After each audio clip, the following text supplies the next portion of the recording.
another episode of Trainly Installations. Today I'm reviewing this A-B-A combination which I've recently installed 2 decoders in. Both A's have their own independent decoder and are powered. The B in this particular case is not powered and does not have a decoder. It does, however, share a speaker with whichever is the lead A unit. Is the ideal solution on it. Presently I have all 3 or both locomotives in a consist, allowing me to control both of them at the same time.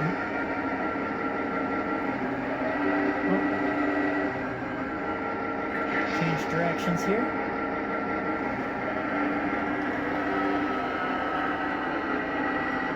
And there's the secondary B unit.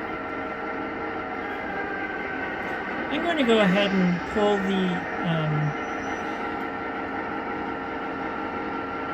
the secondary A unit off and review some of the extra steps and functions of the locomotives. Okay, so I've taken the second A unit off and I've turned the sound off on the locomotive so I can talk a little bit more clearly and explain a couple of the different things.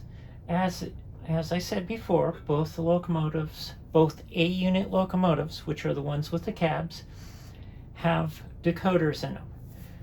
And the idea is that you can control each one individually, or you can put them into a consist and operate them together. In a real world, this is called MUing the locomotives together, or multi-unit control, actually, is what it is. And they use a special cable to connect the locomotives. On the earlier locomotives, such as the F7s as exemplified here, is the MU cables were only in the back of the locomotives. Hence why you would see say 2 A units and however many B units all tied together with them back to back, because that MU cable was only in the back. They later started adding the MU cables in the front, so it didn't really then necessarily matter which way the locomotives were facing.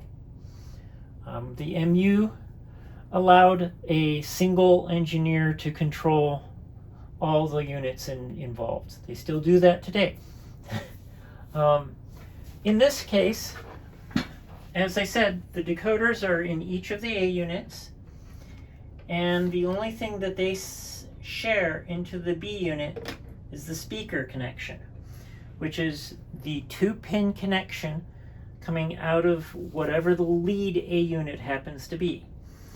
And it has to be on the front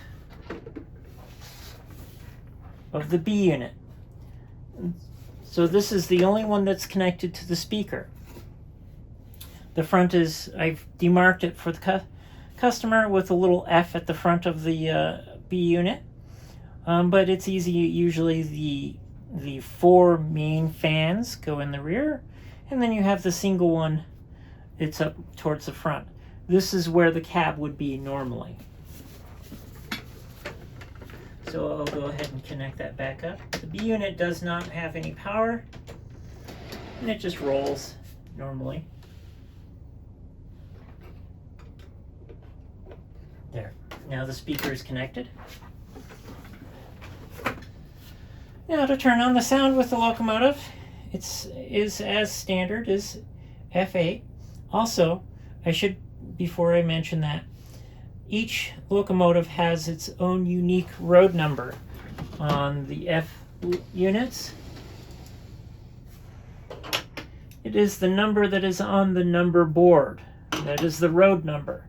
That is the number of the, that's the same address as the decoder.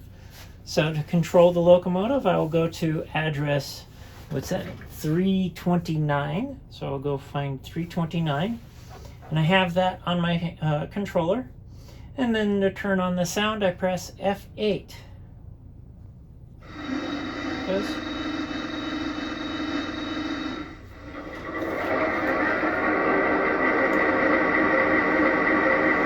the headlights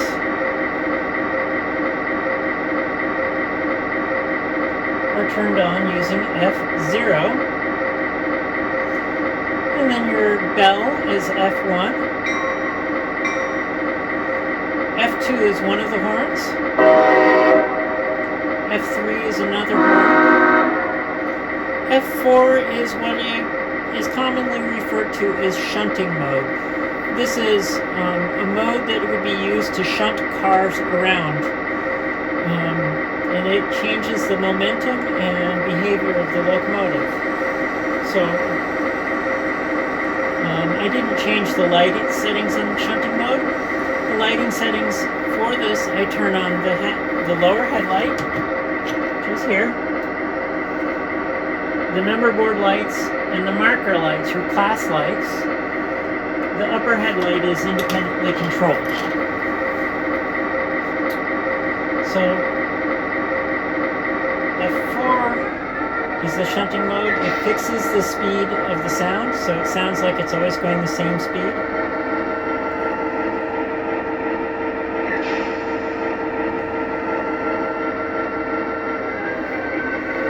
And then, let's see, F5 turns off the automatic brake squeal.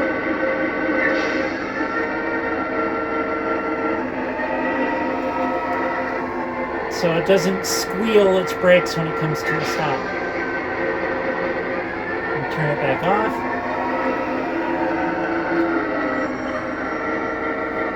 And you just heard the brakes squeal there. And then F6 turns on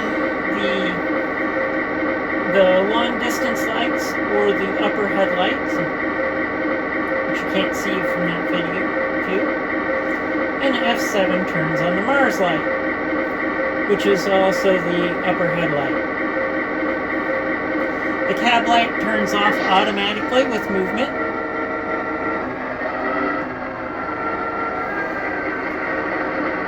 Then F8 is, of course, the sounds of the operational sounds.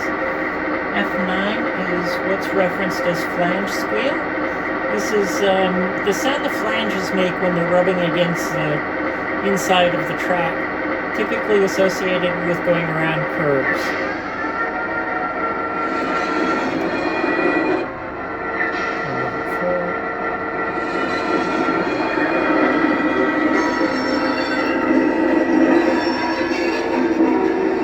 And then F10 and 11 are your volume controls.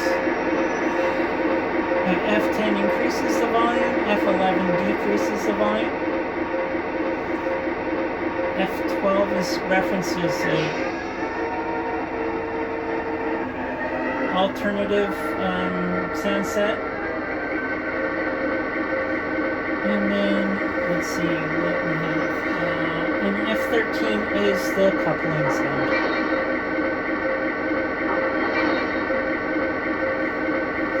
And that's the basic functions of these locomotives. I hope you consider having one of your locomotives converted by us, and thanks for watching.